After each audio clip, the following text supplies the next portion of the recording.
I'm going to go ahead and get started. Good morning, everybody. Welcome to the third annual Adult Congenital Heart Symposium. This is our biggest symposium yet. Without further ado, let's go ahead and talk about what we're actually talking about today. So these are my disclosures. So I am a speaker for Abiomed. I am on the DSMB for the Compassion 3 trial for the SAPIEN valve in pulmonic position. And as always, we talk a lot about off-label use of devices. And then the real disclosure is that I'm glad everybody's here, and I'm glad not everybody's doing what Macaulay Culkin did when you think about adult congenital heart disease, although this may be what you're thinking about when you think about adult congenital heart disease. So the goal of today is to sort of settle this down a little bit and talk about what actually happens. So why are we here, and why are we actually talking about adult congenital heart disease? Well, we in the field think of adult congenital heart disease population as a tidal wave. And when you think about this, it has a lot to do with history.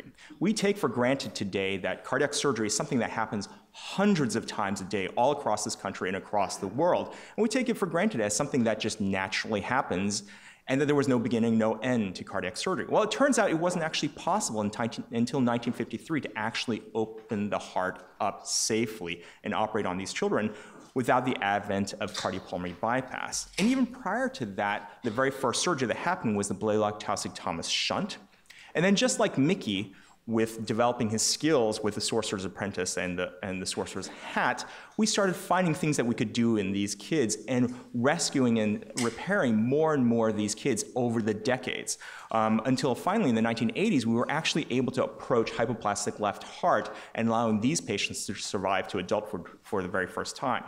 However, what we haven't been prepared for is the inordinate success that has been generated from this. And now we actually have a population, just like Mickey did, that we haven't been prepared for. And so now we're actually expecting, because more than 90% of kids born today with congenital heart disease are going to survive to adulthood, that we are going to be facing a very large population. How large is that population going to look? Well, so this is some data looking at admissions to the hospital. In dark gray, these are inpatient admissions of adults with congenital heart disease, and in light gray, these are inpatient admissions with children with congenital heart disease. And as you can see here, up to 2010, the adults with congenital heart disease are beginning to catch up. In fact, today, there are more adults with congenital heart disease than there are kids with congenital heart disease. And we think that there are at least 1.4 million adults, and that will continue to increase 5% annually. In fact, it's now projected that there will be 2.2 million adults with congenital heart disease in the United States alone in 2020. And that makes sense, because if it affects 1% of all live births, and you project a normal life expectancy, which many of our patients can potentially achieve these days, this is going to be a tremendous population that we will all see. This is why you're here. Because what we want to do is we want to make you all capable of taking care of adult congenital heart patients to some degree or other. We want you to not run away scared when you see an adult congenital heart patient. Because at the end of the day, if a patient is seen in a referral care center that actually understands and takes care of adults with congenital heart disease, they do better. It makes absolute sense. So we want to make you part of that. We want to make you part of that team, because it really takes a team to actually be able to take care of these patients. This is what today is going to be like, okay? We're going to be drinking from a fire hose, because we're going to try to cover almost all the elements. In fact, 5 hours of 6 hours required for COCATS 1 for adult congenital heart training for adult cardiology fellows. And it's going to be exhausting. This is what the agenda looks like. We actually learned this from the Adult Congenital Heart Association, in which we're going to combine both the providers as well as the patients. So you will overlap at the noontime hour with some of our patients and their families, because we can learn a lot from our patients and our families about how to care for them, just like in all other aspects of medicine. If this is overwhelming to you, that's okay? Because what we will do is we will continue to interact with you. We want you to get online and tweet at us, ask us questions throughout the course of today. We want you to get online with the Adult Congenital Heart Association and download some materials that they have for your patients. We want you to get on Periscope, we want you to get on Instagram, we want you to get on YouTube. We actually have a YouTube channel in which you will actually be able to stream our content from today. So continue to follow us, and then if your brain gets full, that's okay, because you will be able to go ahead and, with your registration today, you'll be able to go home and you'll actually be able to view these videos at any point in time to continue to learn more about adult congenital heart disease as we go on. So Next year, we're going to do this again, and it's going to be bigger and better every year, and I hope that you can make it. You are now our ambassadors going forward from today on. We want you to continue to spread the word of adult congenital heart disease, and we want you to teach the people around you about what's going on. So with that, I have a very short period of time to go ahead and cover pre-tricuspid shunts. So I'm going to go ahead and get that started. So when we think about shunting, we like to try to break it down into two categories. And so we're going to start off with pre-tricuspid shunts. And why is that the case? Why do we break it down by where the shunt is located? Well, it turns out, generally speaking, and I want to be careful about the dogma, generally speaking, a pre-tricuspid shunt, a shunt that occurs above the tricuspid valve, is going to put the patient into right-sided heart failure, whereas a post-tricuspid shunt, a shunt after the tricuspid valve, will generally lead the patient into left-sided heart failure, with a few caveats, and we'll cover post-tricuspid shunts in the next lecture. So generally speaking, pre-tricuspid shunts occur in the following situations. So atrial septal defects are probably the most common source of pre-tricuspid shunts that we'll actually talk about. Anomalous pulmonary venous return, either partial or total, is another common source of pre-tricuspid shunts. And then we'll talk about some oddballs, like coronary fistulas and rare situations of patent foramen ovale at the very end. So atrial septal defects. So there are many different types of atrial septal defects, and we'll talk about each of those, but probably the most common one is the secundum atrial septal defect, which occurs in about 75% of patients who present with atrial septal defect. The next most common is the primum atrial septal defect, and we'll talk a little bit more about the variations in the spectrum of that. That occurs in about 15 to 20% of patients who present with atrial septal defect. The sinus venosus defect can occur either in the superior aspect at the SVC level or in the inferior aspect at the IVC level. And that occurs about in 5 to 10% of these patients. And then finally, the least common is the coronary sinus defect that we think occurs in less than 1% of patients with atrial septal defects. So let's start off with the most common one. So I like to talk about cases. And so this is an 18-year-old man who was training for the Navy SEALs. He was about to finish high school and he was going to enlist and he was going to try to get in there. But the problem is he started presenting with a murmur on his screening exam, which had to be evaluated. And then, occasionally he gets these chest pains and palpitations. So during his evaluation, he was found to have a quote-unquote sinus venosus atrial septal defect, and he undergoes a cardiac MRI. And this is what we see. So you can actually see the shunt. This is the left atrium, this is the right atrium, and you can actually see the shunt. This is actually secundum atrial septal defect. And the phase contrast MRI, you can actually see that jet that's going through at the level of where a secundum atrial septal defect would be seen. So the nice thing about secundum atrial septal defects is a lot of them can be closed by transcatheter methods. And so the way we do it is we size it by using a balloon, and then we place a transcatheter device to occlude it. And in particular, what we used in this particular situation was a Gore device, and I'll talk a little bit about the pluses and minuses of the different types of devices. This guy did great. 1 year later, he enlisted, and he was actually back to training for the SEALs. He had normalization of his RV size, no further palpitations, and I cleared him for duty. So this is what a typical atrial septal defect occlusion looks like. This happens to be the Gore septal occluder. And in typical fashion, what we do is we put one disc on the left side, and then we put one disc on the right side, and then we close the atrial septal defect in this manner. The indications for treatment for atrial septal defects is in general right atrial and right ventricular enlargement that suggests chronic right-sided volume overload. A QP to QS of 1.5 to 1 or greater. But the key element is that you have to have a patient that has a PVR to SVR ratio of less than 2/3 or is less than 6 Woods units to ensure that they don't have fixed pulmonary vascular resistance. Things that you need to continue to look for even after closure in these patients, and especially prior to closure in these patients, is atrial fibrillation, fixed pulmonary hypertension, residual shunt, and then of course in patients who are not closed or partially closed, cryptogenic stroke. But all is not well. In fact, sometimes with these patients, you can actually have complications. So in the Gore device, you can have a device fracture. In the initial IDE registry, it turns out that there were about 9.3% risk of device fracture with the Gore septal occluder. The real dreaded occurrence is something called erosions with the Amplatzer device, which really occurs very, very rarely, about 0.04% to 0.3%, because the device actually rides into the cardiac chambers. And then ultimately what can happen is that it can actually erode. And then finally, one of my feared complications is embolization, where the device falls into the right ventricle, like you can see here. So this is one of my devices that embolized in a very large atrial septal defect. Now, generally speaking, we can go in there with the transcatheter method, remove the device, and place a new one and occlude the defect successfully. But every so often, those patients do have to go to cardiac surgery because the defect may be too large for transcatheter closure. So moving on quickly, let's go on to primum atrial septal defects, which occur about 15 to 20% of these patients. So this is a school teacher. This is a 39-year-old woman who was found to have RV enlargement, always something concerning, when she was undergoing a transthoracic echocardiogram because she was having bigeminy after tubal ligation. And this is fairly typical for our patients. They come in their 30s and 40s, they've never been diagnosed, and then incidentally they're found to have these abnormal findings. So if you look at the echocardiogram, this is the right atrium, the left atrium, right ventricle, left ventricle. Always concerning is the fact that the right ventricle falls off the screen, and you can surmise that it's actually probably bigger than the left ventricle.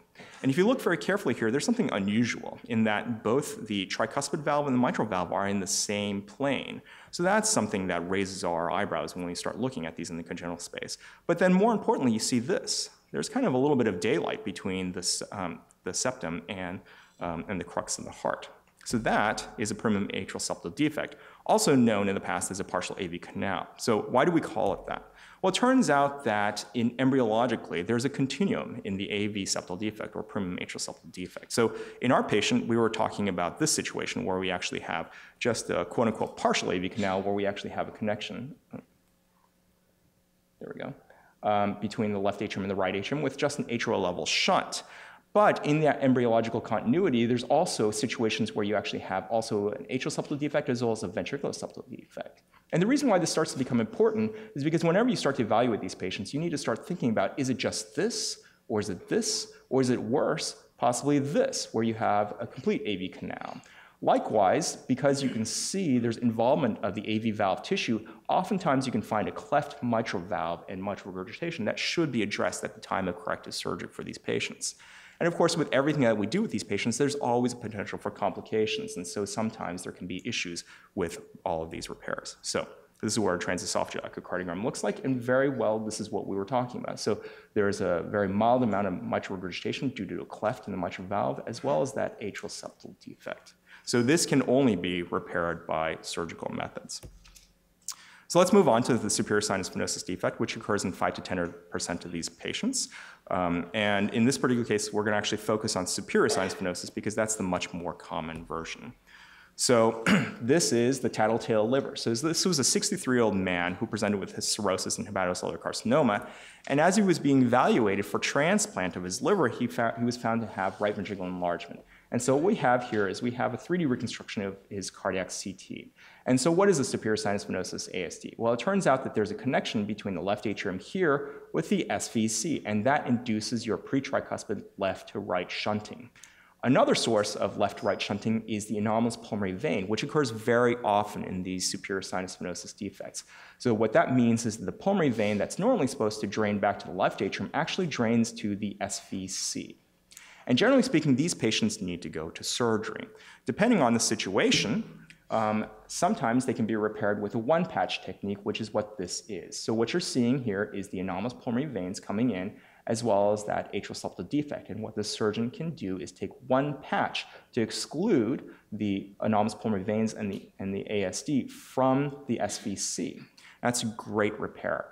The one thing that you do need to look for is the potential obstruction of the pulmonary veins or potential obstruction of the SVC down the line. So these patients need to continue to be monitored, just like all of our other patients. The other possibility is if these pulmonary veins are remote or further away from the atrial septal defect that doesn't allow you to do a one-patch repair, then the patients need to undergo what's called a Worden repair. And the Worden repair is a little bit more complicated in that in order to make sure that you don't obstruct the pulmonary veins, the SVC is divided and the pulmonary veins are directed back into the left atrium by a patch. Then what you do is you take the SVC and connect it to the right atrial appendage, and that way you have continuity for the SVC flow back to the right atrium. And in that way, you've covered both the sinus venosus ASD as well as redirecting the pulmonary veins without actually operating on the pulmonary veins themselves, because patients who have complications from their pulmonary veins get very, very sick. And we'll talk about that a little bit later. So this is a case that Akanksha Tucker, one of our residents, presented at TCT in 2016. So how are we going to address this patient who has this profound coagulopathy in the setting of hepatocellular carcinoma? He obviously can't go to cardiac surgery. So what we did was we tried to find another way of addressing this, because at the end of the day, the SVC is just a tube. And we were hoping that we could actually use an endovascular stent graft that's typically used for abdominal aortic aneurysm. This is the off-label use of a device, clearly. So what we did, we printed the 3D printed model, and then we deployed that endovascular stent graft within the 3D printed model, and then did a CT scan. And what you can see here is it's very much like that one-patch technique where we've actually excluded the left atrium from the SVC and then allowed the baffling back of that right upper pulmonary vein back to the left atrium. And so once we were able to show that this could actually be done successfully in a 3D print of the patient's heart, we felt comfortable going ahead with the patient. And so then what we did was we took the patient to the hybrid operating room, and then we did exactly the same thing. So this is the endovascular stent graft going into the patient's SVC with the markers placed in the right upper pulmonary vein, the ASD, and you can see that the stent graft is covering that at this point. And this is what the CT scan looks the very next day, and you can see it almost looks identical to the 3D printed model, which really shows how 3D printing can really help us to plan these procedures in advance. So finally, in our atrial septal defects, we're going to talk about the least common one, which is the coronary sinus atrial septal defect, and it occurs less than 1% of the time. So this is a very interesting case. He was a 60-year-old man who was a baggage handler at the airport. He presented with increasing dyspneic exertion, which is remarkable in a 60-year-old man who handles baggages. He was referred for transcatheter secundum atrial septal defect closure. And I can understand why you would actually think this is a secundum. This is the right atrium, this is the left atrium, this is the left ventricle, this is right ventricle, right? You can see that the right ventricle is severely enlarged. But as we go through it, there's something not right about this. So here's the defect. And as you look, it seems to connect with a vessel here that runs underneath the heart. And that vessel, in fact, is actually the coronary sinus, or what's left of it. And so what's happening is that the coronary sinus runs normally in underneath the left atrium. In this particular situation, the top of the coronary sinus never developed. And so what's happened here is now you have a connection from the left atrium directly to the right atrium because that coronary sinus never developed a roof.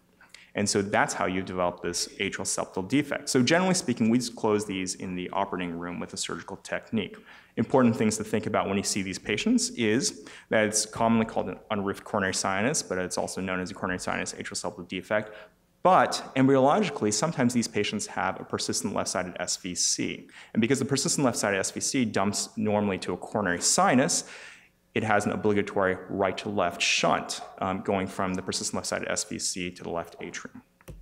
So I'm going to try to move quickly because I'm running out of time. So this is a brain scratcher. So this is a 30-year-old woman who was referred for RV enlargement and pulmonic insufficiency with increasing dyspneic exertion. She had a repair on day 1 of life. She had no idea, no records.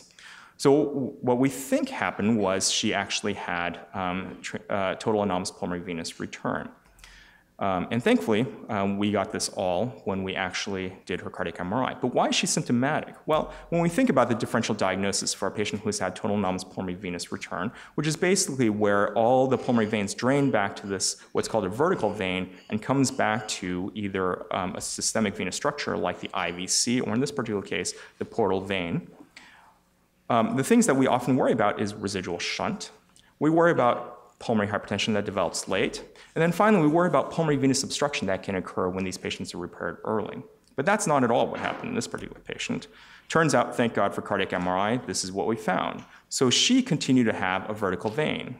And what you can see here is that the vertical vein drains left to right shunting into her portal vein because that's where her anomalous pulmonary venous return originally occurred. And so what had happened was the surgeon had not ligated that anomalous pulmonary venous return, so she had significant left to right shunting occurring at the level of the pulmonary vein. So we decided to go ahead and take her to the cath lab, and our goal was to go ahead and occlude that vertical vein. So here you can see the vertical vein, and then here you can see the occlusion. This was presented also by Dr. Tucker recently at TCT.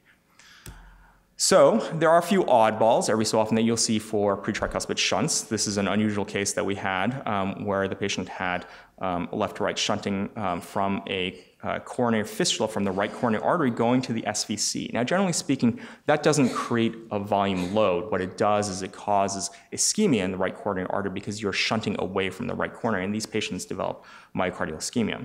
But strangely enough, she also had severe left-to-right shunting through her patent foramen valley, which is also a little bit of an oddball. So there are always exceptions that break our rules when it comes to congenital heart disease, despite the fact that we have some of these theories. And then finally, one word about patent foramen valley. So there is going to be evolving data that's going to be coming out recently. There are 3 papers in the New England Journal of Medicine looking at prevention of cryptogenic stroke. These were the guidelines, however, from last year looking at the ACHA and ASA guidelines for cryptogenic stroke closure, and it turns out it was still class 3 back then. That will hopefully probably begin to evolve as we start to see more and more data in this field. So, in summary, what we've talked about today are atrial septal defects, which are the predominant source of left-right shunting in a pre-tricuspid level. We've talked a little bit about anomalous pulmonary venous return, both partial as well as total anomalous pulmonary venous return, and some of the complications that we can see down the line from this. And then we talked a little bit about some of the oddballs every so often that really are the exceptions that break the rule, that basically are the rule for adult congenital heart disease. And so with that, I'll stop and we'll move on to the next topic. Thanks.